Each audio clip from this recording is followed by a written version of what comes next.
कित्थे गया यार चौकीदार? बड़ा बदतमीज है, दरवाज़ा नहीं खोलन दिया। उरे आए ना बाबा जी। आया जी।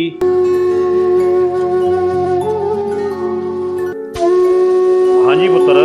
घंटा हो गया हारन दे रहे ने, दरवाजा तेरे प्यो ने खोलना सी। जी मैं माफ़ी चाहना वा, तुसी गड्डी 'च बैठो, मैं दरवाज़ा खोलना वा।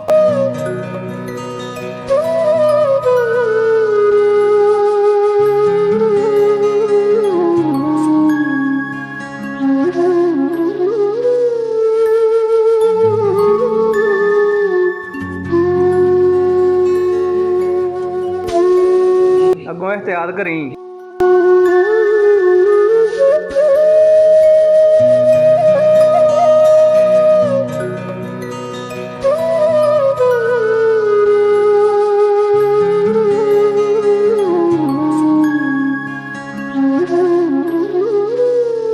अस्सलामुअलैकुम सर।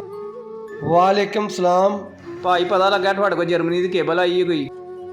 जी आई है भाई 50 टन माल चाहिए, सानू मिल जाएगा? जी मिल जाएगा, लेकिन वो तुहानू बॉस ਨਾਲ ਗੱਲ ਕਰਨੀ ਪੈਣੀ। कित्थे ने बॉस? ਉਹਨਾਂ ਨਾਲ ਮਿਲਾ ਦਿਓ ਸਾਨੂੰ। जी मैं आप बुला के लियाਉਣਾ ਉਹਨਾਂ ਨੂੰ। ਤੁਸੀਂ ਭਾਈ ਦੱਸੋ ਸਾਨੂੰ ਕਿੱਥੇ ਨੇ, ਆਪ ਜਾ ਕੇ ਉਹਨਾਂ ਨੂੰ ਮਿਲ ਲੈਂਦੇ ਆ। ਦਫ਼ਤਰ ਤੇ ਉਹਨਾਂ ਦਾ ਇਹ ਹੀ ਹੈ, ਲੇਕਿਨ ਮੈਂ ਆਪ ਬੁਲਾ ਕੇ ਲਿਆਉਣਾ। ਯਾਰ ਇਹਨਾਂ ਕੋਲ ਮਾਲ ਬੜਾ ਅੱਛੀ ਨਸਲ ਦਾ, ਲੰਮੀ ਦਿਹਾੜੀ ਲੱਗ ਜਾਏਗੀ ਜੇ ਮਿਲ ਜੇ ਇੱਥੇ। ਮਿਲ ਜਾਏਗਾ। ਲਓ ਜੀ ਬੌਸ ਆ ਗਏ ਨੇ। ਓਏ ਆ ਤੇ ਉਹ ਚੌਕੀਦਾਰ ਨਹੀਂ? ਸਾਡੇ ਕੋਲੋਂ ਗਲਤੀ ਹੋ ਗਈ।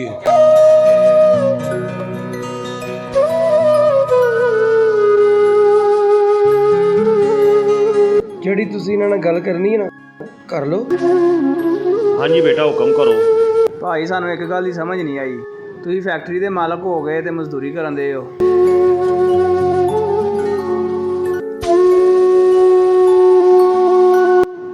बड़ी अच्छी गल कीती है कि फैक्ट्री का मालक हो के मैं मजदूरी क्यों कर रहा वां।